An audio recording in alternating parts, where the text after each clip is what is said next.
নমস্কার বন্ধুরা, কেমন আছেন সবাই? দিন পাল্টাই চ্যানেলে আপনাদের সকলকে জানাই স্বাগত। আবার আমি চলে এলাম নতুন একটি রেসিপি নিয়ে। আজ আমি মাত্র দুটি উপকরণ দিয়ে খুব সুন্দর মালপোয়া পিঠা বানিয়ে আপনাদেরকে দেখাবো। এই মালপোয়া পিঠে বানাতে আমি নিয়েছিলাম যতটা পরিমাণ ময়দা তার অর্ধেক পরিমাণ সুজি, অল্প পরিমাণ লবণ এবং বেশি পরিমাণ চিনি।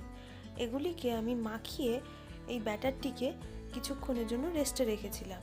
তারপর ভালো করে ব্যাটারটিকে ফাটিয়ে নিয়ে এবার আমি গরম তেলের মধ্যে অল্প অল্প করে দেব।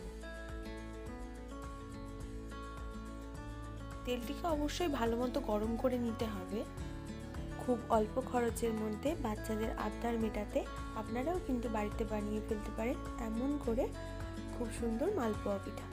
দেখুন পিঠাগুলো কেমন ফুলে ফুলে উঠছে। আমি যেহেতু একটু ছোটো ছোটোই পিঠে বানাচ্ছিলাম, সেহেতু সাইডে আরও জায়গা থাকতে আমি আরও একটু করে ব্যাটার সেখানে ঢেলে দিচ্ছিলাম। এই চিনির পরিমাণটা কিন্তু আপনারা চাইলে বাড়াতেও পারেন, চাইলে কমাতেও পারেন, সবার মুখের স্বাদ কিন্তু সমান নয়। তেলটা একবার ভালো মতো গরম হয়ে যাওয়ার পর আমি কিন্তু গ্যাসের আঁচটি মিডিয়াম আঁচে রেখেছিলাম। আমি আবারও একটা পাশে ব্যাটার ঢেলে দিচ্ছি। প্রতিটা মালপোয়াই কিন্তু ফুলছে এবং আমি আপনাদেরকে পরে ভেঙেও দেখাবো যে ভেতরে একটুও ময়দা কিংবা সুজির ব্যাটার কাঁচা নেই।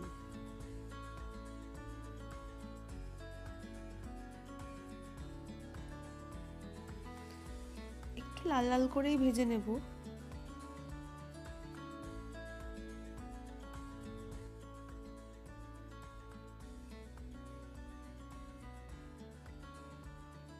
দেখুন তুলে নিয়েছি, এবার ভেঙে আপনাদেরকে দেখাচ্ছি। ভালো লাগলে আমাদের চ্যানেলটিকে লাইক, কমেন্ট এবং শেয়ার করে আমাদের পাশে থাকবেন। শুভরাত্রি বন্ধুরা।